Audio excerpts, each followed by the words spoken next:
Well, yes, Deep Tech Atelier is growing each and every year, and last year we connected online to Japan to hear about their experience. This year we have a guest from Japan who is here, who is ready to share his experience, his knowledge, and his insights into what makes Japan's deep tech culture very striving and very fruitful. Representing Japan's top innovation platform that connects startups to industry-leading corporations. He's the Senior Program Manager at Plug and Play Japan. Ladies and gentlemen, let's welcome on the stage Hayata Okubo. Welcome. Okay, thank you. Okay, Labdien, Mani South Hayata. I think I did it right. Oh, thank you so much. Thank you. So yeah, first of all, I would like to say thank you so much for giving me this opportunity, and special thanks to Ilona from Commercialization Reactor, who has been working with us for the past few years to bridge the gap between Baltic countries and Japan. So I really appreciate this opportunity at Deep Tech Atelier. So before diving into the main topic, for those who don't know about Plug and Play, let me briefly explain about Plug and Play. So Plug and Play is the world-leading innovation platform. So our vision is to build the world-leading innovation platform and make innovation open to anyone and anywhere. So when you look at Plug and Play by number, we have 25 verticals, which are like industrial themes that we are focusing on. And we have 60 plus offices and 80,000 plus startup pipelines and 700 plus team members and 550 plus corporate partners and 34 unicorns in our portfolio. And this is our global reach. So as you can see, we are headquartered in Silicon Valley, so we have many offices in the US, but we also have a lot of presence in Europe, especially in Germany and France. And actually, we opened up a Lithuania office last year, so one of the team members from Lithuania is coming today as well. And also, we have many offices in Asia. Japan is the biggest office, so we have 3 offices in Tokyo, Kyoto, Osaka, and we have some offices in Singapore and Kuala Lumpur, and we are opening up Philippines, and we opened up Uzbekistan 2 years ago, so we are quite active worldwide. When it comes to Plug and Play Japan, we are founded in 2017, and we have made 19 investments. And we have accelerated more than 1,000 startups, including domestic and internationals. And we are focusing on these 8 themes, from fintech to food and beverage. So it's quite diversified. And one of the value propositions that we have is wide range of corporate network. So in Japan, we are closely working with 45 corporate partners. I don't know how many of you guys are familiar with Japanese market, but as you can see, it's like a big names, like large corporations from Japan. Such as Mitsubishi or Suzuki, Nissan or ENEOS, all these large corporations that are looking for collaboration with global startups. Since I'm here, so let me give you a little bit like an overview of Japanese startup ecosystem. So Japanese startup ecosystem has been growing every year. The startup investment reached $9 billion USD in 2023. Although there was a slight decrease due to the global depression. And the number of startups has been increasing as well. And the startup support has been very active since 2022, when Japanese government has announced 5 years startup development plan, which promises that we're gonna increase number of investment 10 times and create 100 unicorns. I don't know if we can make it, but they promised, so we'll see. And although we see a lot of advancement in the ecosystem, but we see a lot of challenges as well. For example, most of the investments are from domestic investors, so we are lack of foreign investors. And we also face lack of funding for later stage startups. So there is still a room for improvement, so we are always happy to collaborate with global players, because Japan is isolated island, so we need to have global networks to grow our ecosystem. So thanks to the support from the government and also public sector, we have right now 13 unicorns. And the interesting fact is that more than 60% of our unicorns are in deep tech.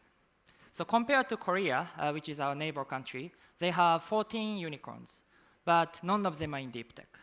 So it implies Japan is pretty strong and advanced in the deep tech field.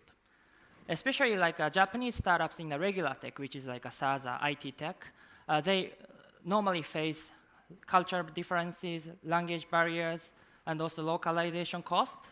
So whereas deep tech, I think, has less hurdles for these things, because deep technology is a universal language. So that's why Plug and Play is also pushing deep tech to global market. But deep tech is often seen as more challenging than regular tech due to mass production risk and higher costs, including money and time, as you may know. So that is why we are promoting open innovations between startups and corporates. So when you look at the value-added ranking of chemical industry in the world, Japan is ranked in the 3rd. And value-added rate from the manufacturing sector accounts for around 20% of the total. So Japan, as you may know, Japan has quite strong industrial foundations that can be utilized by startups to empower deep tech startups. So of course, the government is promoting open innovation between corporates and startups. So they've announced innovation tax incentive in 2020, which gives, I think, 20%, maximum 20% of tax deduction to the companies that are investing in startups. And since 2023, it has become applicable for M&A as well. So it aims to increase M&A as an exit option and also startup investment from corporates. So when it comes to collaboration between startups and corporates, it's not only investment or M&A, it can be very diversified. So some startups are looking for business development opportunities or joint research development opportunities, while corporates are looking for new business creations or trying to innovate their existing businesses. So that's why it sometimes doesn't match. Then it becomes exploitation, not innovation. So that's why Plug and Play is supporting this platform to create a win-win relationship, mutually beneficial project between startups and corporates. Of course, like creating good startups, introducing good startups to the corporates is crucial.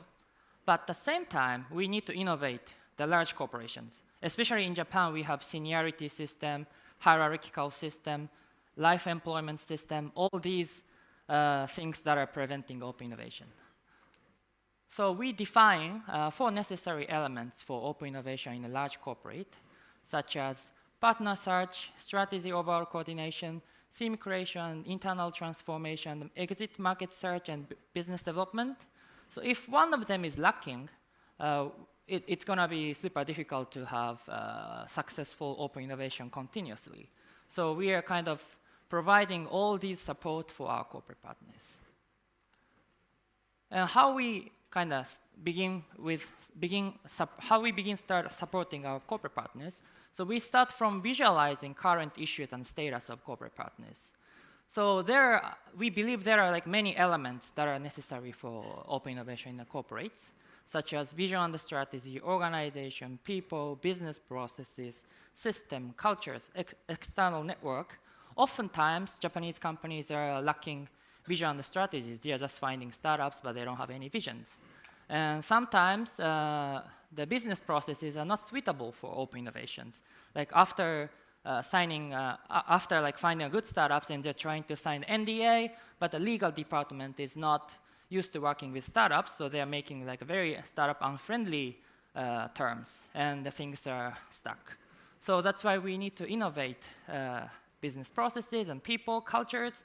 So we kind of identify priority tasks that has substantial impact on the outcome of open innovation that we kind of update and improve every year. So by doing that, we have created some case studies between Japanese corporate and global startups. So let me share some of them with you today. So maybe you know this company. So Daikin is the global leading manufacturer for air conditioning equipment. So they were looking for some sensors that can detect allergens, such as pollen from cedar or cypress and trees and mold which exist in the Japanese environment.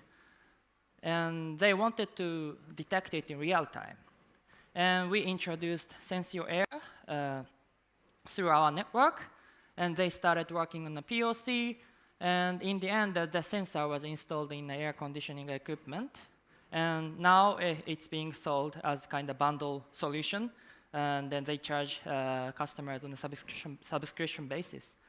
So through this project, Daikin has achieved adding new value to their existing businesses. And Sensio Air achieved like new revenue sources. And also they expanded their market through Daikin's network. So this is kind of one of the successful cases of open innovation that we have. And another interesting case that we saw is the Sekisui Chemical, which is the chemical manufacturing company. They make components for automotives, constructions, or life science, etc. And they are looking for flexible radio wave reflection film for 5G and 6G application. And we introduced the Meta, which is doing metamaterial designing. And they worked on a POC project, and they developed new product for Sekisui's housing unit businesses. But just having a film is nothing. They need to actually deploy the film and commercialize it.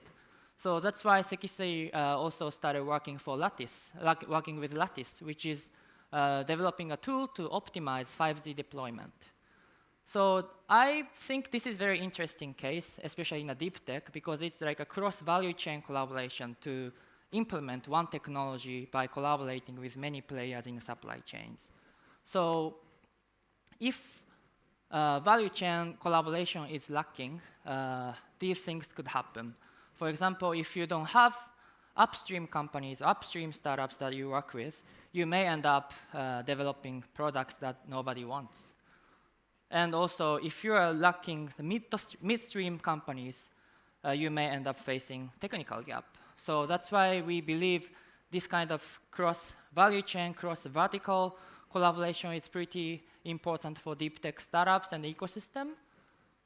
In Japan, we are kind of organizing this kind of cross-vertical collaboration event.